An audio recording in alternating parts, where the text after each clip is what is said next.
1952 में सबसे पहली फैमिली प्लानिंग स्कीम भारत सरकार ने लॉन्च करी। उस बिल में था जितने भी जनप्रतिनिधि हैं, जितने भी सांसद हैं, जितने भी विधायक हैं, सरकारी कर्मचारी हैं, इन सब पे 2 बच्चों के प्रावधान लागू। इस देश की महिलाएं बहुत ज़्यादा जागरूक हैं।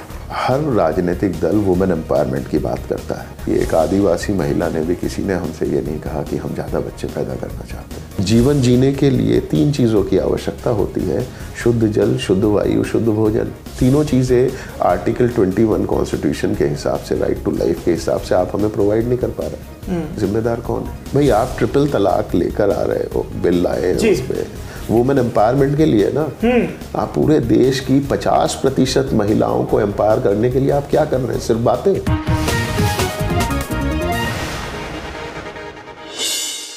नमस्कार, मैं हूं सौरभ द्विवेदी और आप देख रहे हैं दी लल्लनटॉप.com। लल्लनटॉप की चिंताओं में ये शुमार है कि इस देश की आबादी बहुत तेजी से बढ़ रही है। तो क्या हुआ जो रैलियों में मंचों से नेता ये कहें कि भारत में इतने करोड़ युवा हैं, इतनी मैन पावर है। सच्चाई ये है कि हम 100 लोगों के लिए स्कूल खोलते हैं और 1000 बच्चे पैदा हो जाते हैं। हम 1000 के लिए अस्पताल बनाते हैं और 10,000 पैदा हो जाते हैं। इस पर नियंत्रण की आवश्यकता है। चीन को बाकी चीज़ों में हम पीछे करें, जनसंख्या में पीछे करना किसी फख्र की, गर्व की बात नहीं है। हमारी इन चिंताओं का एक सिरा जुड़ता है कि देश की संसद को इस पर कानून बनाना चाहिए, कुछ करना चाहिए। इस बारे में एक प्राइवेट मेंबर बिल देश की संसद में, लोकसभा में आने वाला है। डॉक्टर संजीव बालियान भारतीय जनता पार्टी के नेता हैं, वो इसको लाने वाले हैं। पर इसके पीछे जिस व्यक्ति की मेहनत है, जो लगातार पिछले कई वर्षों से इस विषय के इर्द गिर्द काम कर रहे हैं, वो आपके सामने बैठे हैं। मनु गौड़ जी, आपका बहुत बहुत स्वागत है लल्लनटॉप शो में, लल्लनटॉप स्टूडियो में। और मनु गौड़ जी पेशे से किसान हैं, ऑर्गेनिक फार्मिंग करते हैं और इसके अलावा एक संस्था चलाते हैं, tax payers association of Bharat. क्या है सर ये संस्था, थोड़ा संक्षेप में बताएं इसके बारे में। देखिए, टैक्स पेयर के पैसे से ये देश चलता है जी। तो टैक्स पेयर की आवाज़ देने के लिए हमने एक ऑर्गेनाइजेशन बनाया जिसका नाम है tax payers association of Bharat. Tax payer पैसे देता है इस देश को चलाने के लिए, इस देश के विकास के लिए, इस देश की समस्याओं के समाधान के लिए। बिल्कुल। लेकिन 1947 से आज तक देश में जितनी भी समस्याएं थीं वो लगातार बढ़ती जा रही हैं, चाहे वो क्राइम की हो, पॉल्यूशन हो, अनएम्प्लॉयमेंट हो, पॉवर्टी हो, कुछ भी आप उठा कर देखेंगे। तो इसका मतलब टैक्स पेयर के पैसे का प्रॉपर यूटिलाइजेशन, सही उपयोग नहीं हो पा रहा है। तो उसे भी चिंता होनी चाहिए और सरकार को टैक्स पेयर के पैसे के प्रति अकाउंटेबल होना चाहिए। तो टैक्स पेयर को आवाज़ देने के लिए ये एक ऑर्गेनाइजेशन हम लोगों ने बनाया जिसका नाम है tax payer association of Bharat. हाँ, क्योंकि हम लोग टैक्स देते हैं, सरकारें चुनाव जीतने के लिए मुफ्त में रेवड़ियाँ बांटती हैं, कभी भाजपा की, कभी कांग्रेस की, कभी टीडीपी की, कभी किसी की। और उन मुफ्त की रेवड़ियों को बांटने से यदि लोगों का भला हो रहा हो तो तब भी संतोष हो, पर ये इस तरह की मुफ्त की चीज़ों से तो भला नहीं होता है, क्योंकि विकास नहीं होता है। देखिए, सबसे जैसे अभी हाल फिलहाल बहुत गर्म मुद्दा है किसानों के कर्ज माफ़ी का। जी। 1990 में वीपी सिंह सरकार ने सबसे पहले किसानों का कर्जा माफ़ करा था। रकम थी 10,000 करोड़ रुपए और तब से आज तक अलग अलग सरकारें कर्जा माफ़ करती हुई आई हैं। लेकिन क्या किसानों का भला हो पाया है? क्या उनकी समस्याओं का समाधान हो पाया है? हम भी चाहते हैं, हम टैक्स पेयर्स भी चाहते हैं कि इस देश के किसानों की, गरीबों की समस्या का समाधान हो, वो लोग भी अच्छा जीवन स्तर जिए। लेकिन उसके लिए ज़्यादा ज़रूरी है अगर हम उनके किसानों को बताएं, उन्हें समझाएं कि आप अपने खेतों का बंटवारा मत होने दीजिए। आपके अगर 10 बच्चे होंगे तो आपके खेत जो है वो 10 बच्चों में बटेगा, फिर वो 10 बच्चे अपने परिवारों को नहीं चला पाएंगे, वो इसी तरह से आत्महत्या करने पर मजबूर होंगे। तो अगर आप कोई भी विषय उठाकर देखेंगे तो उसके रूट में ये सप्लाई और डिमांड है, जनसंख्या है, जनसंख्या है। नहीं, बाकी किसानों का आप जिक्र कर रहे थे, आप तो खुद भी किसान हैं। स्वामीनाथन कमेटी की रिपोर्ट्स हैं, वो हों, बहुत सारी चीज़ें जो करनी चाहिए ताकि हर किसान अपना कर्जा लौटाने में सक्षम हो, सारा जोर उस पर हो। एक प्राइवेट मेंबर बिल का आपने जिक्र किया, हमने जिक्र किया। क्या हुआ है देश की संसद में आज़ादी के इतने साल बाद? क्या कोई कानून बने हैं, नहीं बने? क्योंकि आपने इस पर बहुत विस्तार से काम किया, तो मैं चाहता हूँ कि आप दर्शकों को बताएं।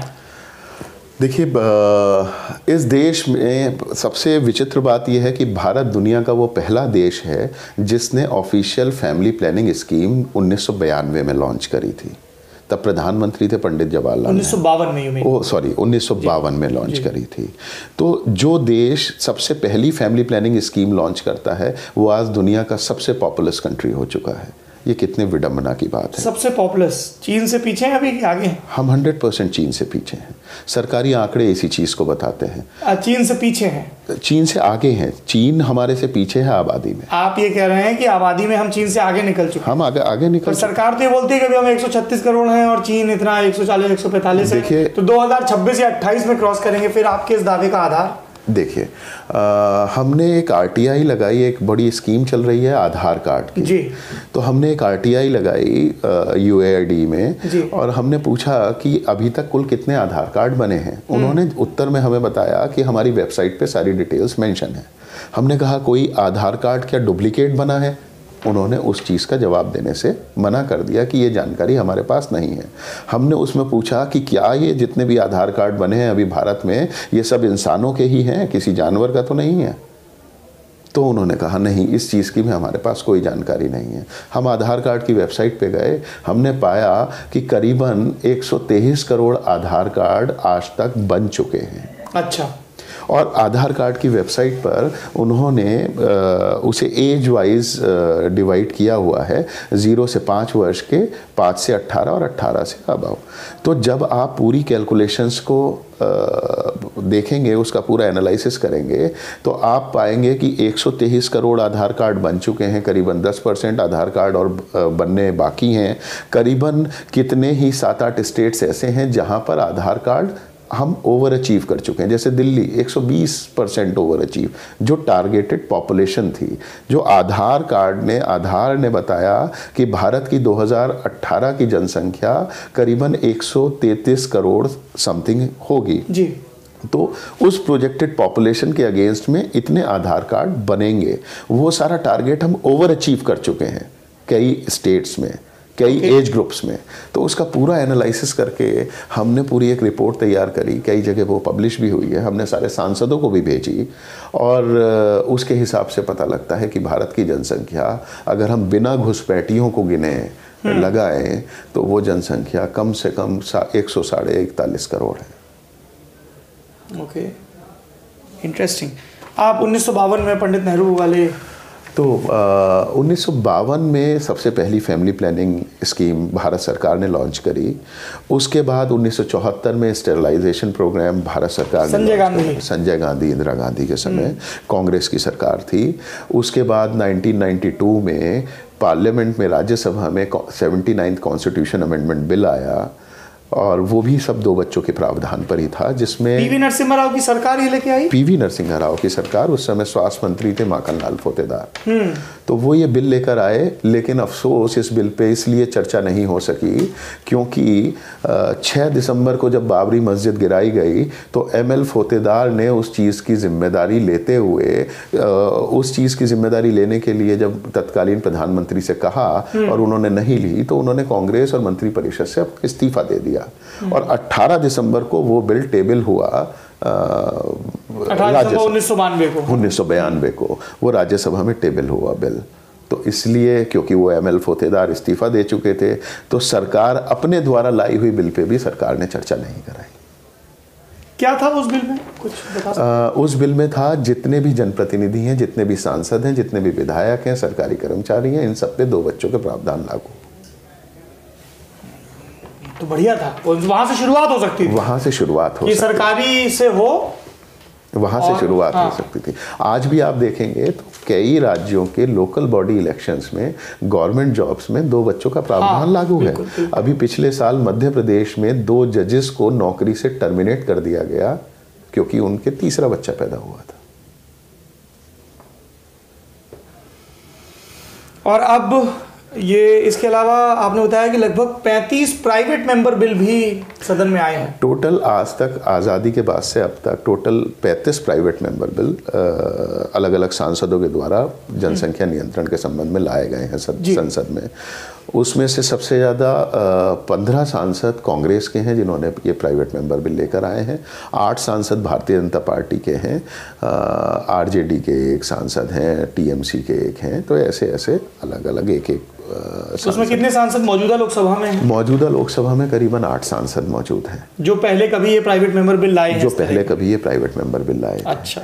तो इसीलिए हमने उन सारे सांसदों को टारगेट करा, उन्हें भी हमने पत्र लिखे, उनसे भी हम व्यक्तिगत तौर पे जाके मिले और हमने प्रयास करा कि जो वर्तमान सदन में जितने सांसद हैं उन्हें हम एक मंच पर लेकर आए। हाँ, सबकी चिंताओं का हिस्सा होना चाहिए और देश के सामने हम ये बताएं, वो लोग आकर देश के सामने ये बताएं कि उन्हें इस देश में ये प्राइवेट मेंबर बिल फाइल करने की पॉपुलेशन पर आवश्यकता क्यों महसूस हुई।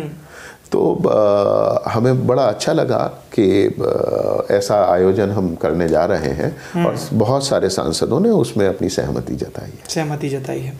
ये जो Sanjeev Balyan responsible parenthood act 2018 पेश कर रहे हैं, क्या है इस एक्ट के प्रावधान? जब हमने सारे सांसदों को पत्र लिखा तो संजीव बालियान जी ने हमें अप्रोच किया कि आप अपना पॉलिसी बताइए और मैं इस पे एक प्राइवेट मेंबर बिल लगाना चाहता हूँ। तो हमने एक पॉलिसी ड्राफ्ट की और वो हमने उन्हें दी, लेकिन उसमें बहुत सारे प्रावधान ऐसे थे जो कि वो मनी बिल हो सकता था, प्राइवेट मेंबर बिल नहीं होता। तो जैसे टैक्सेशंस की बात उसमें होती कि जिनके 2 बच्चे हैं उन पे टैक्सेशन क्या लगना चाहिए, जिसके 1 बच्चा है उस पे टैक्सेशन क्या लगना चाहिए, तो जिसके 3 या 4 या 5 बच्चे हैं उन पे टैक्सेशन किस तरह से लगने चाहिए। पर ये रेट्रोस्पेक्ट में तो लागू नहीं होगा ना? नहीं, ये सारा प्रावधान लागू होगा जिस दिन ये पारित हो जाएगा कानून, उसके 10 महीने बाद से। हाँ। तो उसके 10 महीने बाद उस 10 महीने के अंदर पूरे देश में सारे के सारे जिलों में, सारे राज्यों में एक समिति का गठन, एक बोर्ड का गठन होगा जो कि उसमें कुछ एग्जेम्पशंस भी दिए हुए हैं उस प्रावधान में। बेसिक इस प्रावधान में ये क्या है कि जिनके 2 से ज़्यादा बच्चे हैं उनको टैक्सेशन, जिनके 2 से ज़्यादा बच्चे हैं, चाहे वो कोई ट्रस्ट हो, चाहे वो कंपनी हो, चाहे वो कोई पार्टनरशिप फर्म हो, उसके डायरेक्टर, उसके पार्टनर्स, सारे लोगों पर ये प्रावधान लागू हो।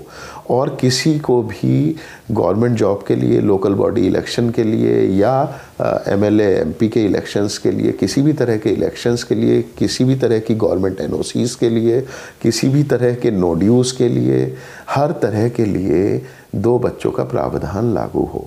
जिसके तीसरा बच्चा है उसे सरकारी नौकरी नहीं, जिसके तीसरा बच्चा है वो कोई चुनाव नहीं लड़ सकेगा, जिसके तीसरा बच्चा है वो कोई भी व्यापार कर रहा है और वो कोई भी व्यापार करना चाहता है, कोई भी गवर्नमेंट कॉन्ट्रैक्ट लेना चाहता है, कोई भी कंपनी, तो उसे वो कॉन्ट्रैक्ट नहीं मिलेगा, चाहे वो उसका पार्टनर है या डायरेक्टर है।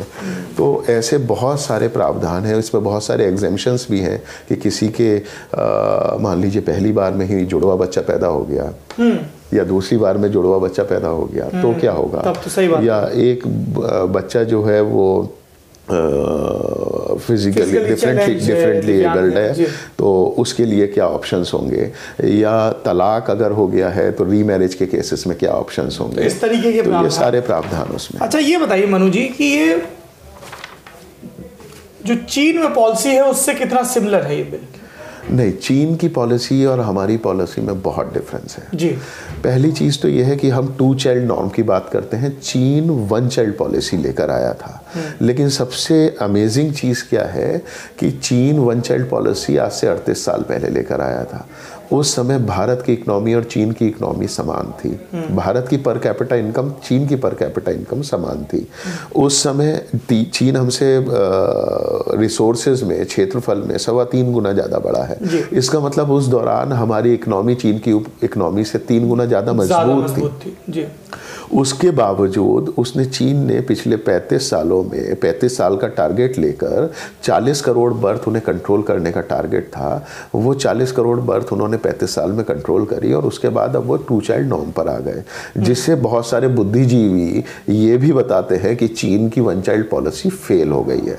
लेकिन आप ये देखिए कि उस पॉलिसी की वजह से चीन ने जो उस पैसे का, अपने टैक्स पेयर्स के पैसे का यूटिलाइजेशन, जो वो 40 करोड़ बर्थ और ज़्यादा होती तो उनकी वेलफेयर स्कीम्स में और दुनिया भर चीज़ों में, इंफ्रास्ट्रक्चर में करते, उसकी जगह उन्होंने सारा डिफेंस में, रिसर्च में और डेवलपमेंट में इन पैसों का उपयोग करा।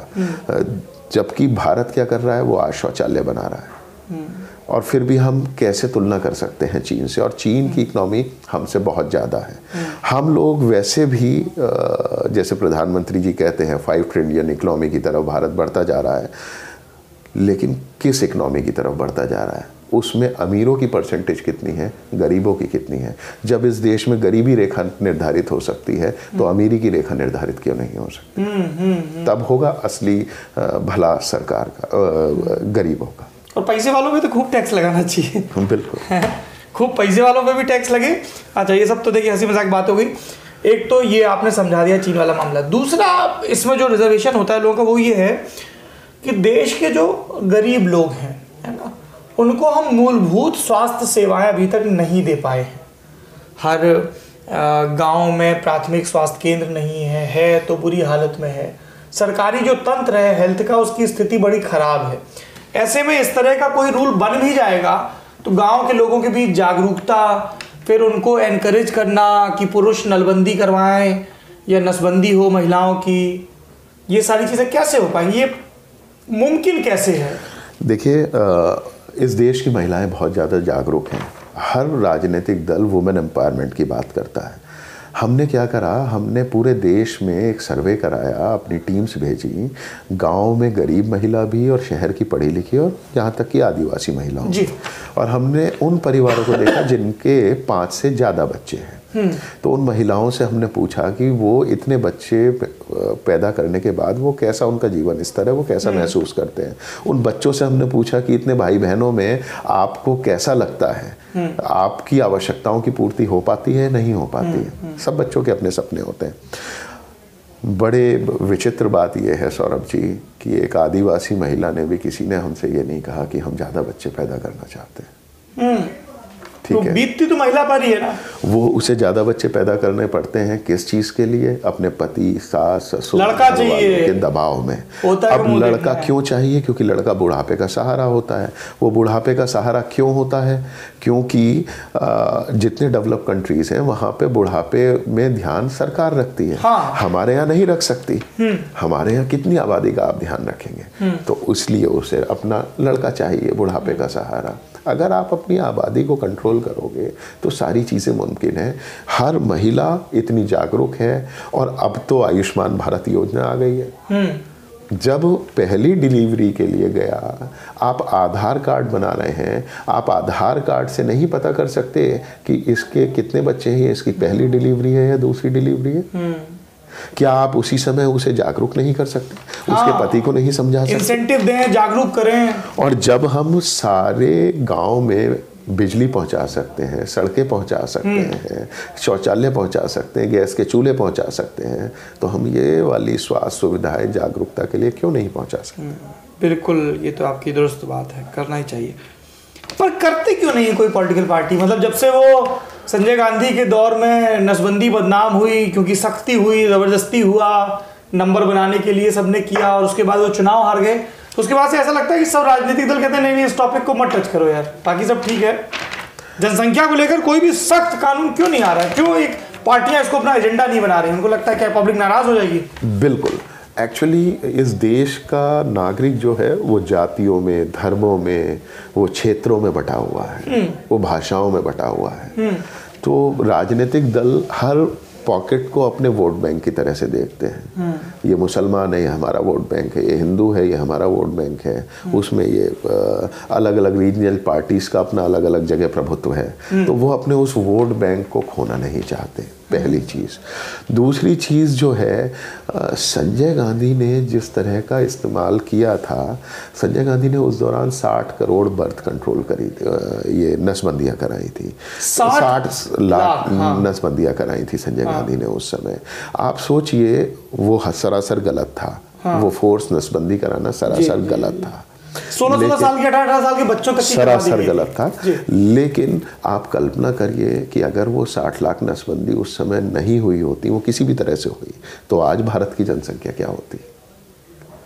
इस चीज़ की भी कल्पना करिए। आप कल्पना करिए, ऐसी बहुत सारी चीज़ें हैं। आप देखेंगे सन 1938 में हिटलर ने 5 सालों में 60 लाख यहूदियों को गैस चैम्बर में भर के मार दिया। ठीक है, उसे सबसे बड़ा जेनोसाइड, सबसे बड़ा नरसंहार की संज्ञा दी गई। भारत में हर साल 15 लाख लोग वायु प्रदूषण से मर जाते हैं। उसका जिम्मेदार कौन है? जीवन जीने के लिए 3 चीज़ों की आवश्यकता होती है: शुद्ध जल, शुद्ध वायु, शुद्ध भोजन। तीनों चीज़ें आर्टिकल 21 कॉन्स्टिट्यूशन के हिसाब से, राइट टू लाइफ के हिसाब से आप हमें प्रोवाइड नहीं कर पा रहे। जिम्मेदार कौन है? तो अब ये जो प्राइवेट मेंबर बिल है, एक और बिल आएगा, पर क्या सदन में इस पर चर्चा हो पाएगी? सदन में तो आजकल किसी भी चीज़ पे चर्चा नहीं हो पा रही। आज किसी तरह ट्रिपल तलाक बिल पर चर्चा हुई, वो भी आधी अधूरी, फिर वॉकआउट कर गए कांग्रेस के लोग।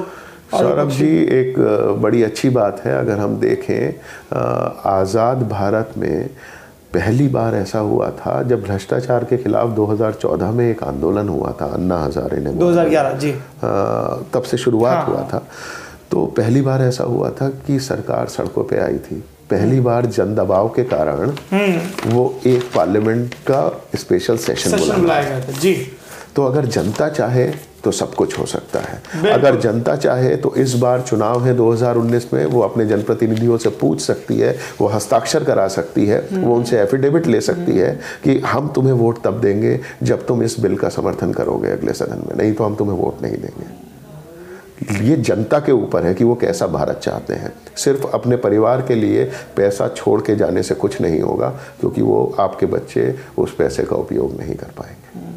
और ये बहुत ही मतलब उसमें कोई टेक्निकलिटीज़ होंगी, विशेषज्ञ उस पर अपने अपने दावे करेंगे, पर ये बहुत ही औरतों के फेवर वाला बिल है 100%, क्योंकि उनकी कोख पे बोझ आता है और उम्मीदों का, धार्मिक मान्यताओं का, इसका उसका, कि 1 करो 2 करो, पोते का मुंह देखना है, इसका देखना है, नहीं तो मुक्ति कैसे मिलेगी, बुढ़ापे का सहारा, और वो सारी चीज़ें। भाई, आप ट्रिपल तलाक लेकर आ रहे हो, बिल लाए हो उस पे वुमेन एम्पावरमेंट के लिए ना। आप पूरे देश की 50% महिलाओं को एम्पावर करने के लिए आप क्या कर रहे हैं? सिर्फ बातें। ये होगा, ये बिल, ये 2 बच्चों का प्रावधान होगा, उसके लिए फिर कोई सास ताना मारेगी तो बहू कह देगी कि माता जी मैं तो कर लूं तीसरा, पर सरकारी नियम है। चलिए, ये बढ़िया बात कही। तो अब इस बिल पर क्या चर्चा होने की संभावना है? ये आखिरी सवाल। आज 100 से अधिक सांसदों ने एक पत्र हस्ताक्षर करके लोकसभा स्पीकर को दिया है, सुमित्रा महाजन जी को, और उन्होंने कहा है कि अब तक के लंबित 35 private member bill pay discussion कराया जाए, चर्चा कराई जाए, जिन पे आज तक चर्चा नहीं हो सकी है। ये अपने आप में बहुत बड़ा प्रयास है और मुझे उम्मीद है, मैं ऐसी आशा करता हूँ कि लोकसभा अध्यक्ष को उस इशू पे चर्चा कराने के लिए एक समय आवंटित करना चाहिए। शायद, देखिए, कानून कब बनेगा, वो कानूनी प्रावधान है, वो संसद को बनाने हैं, लेकिन कम से कम उन चीजों पे जनमत तैयार किया जाए, चर्चा तो हो, जनमत तैयार किया जाए, लगातार बात हो। ये हमारी चिंताओं का हिस्सा है। आपने आकर हमसे बात की, इसके लिए बहुत बहुत शुक्रिया आपका। आप देख रहे हैं theLondonTop.com। कमेंट बॉक्स में लिखकर बताइए कि ये जो जनसंख्या का बढ़ता दबाव है, इसके प्रभावी इलाज के लिए हमें क्या करना चाहिए, देश की सरकारों को क्या करना चाहिए, जनप्रतिनिधियों को क्या करना चाहिए, किस तरह के जनमत के दबाव बनने चाहिए। शुक्रिया।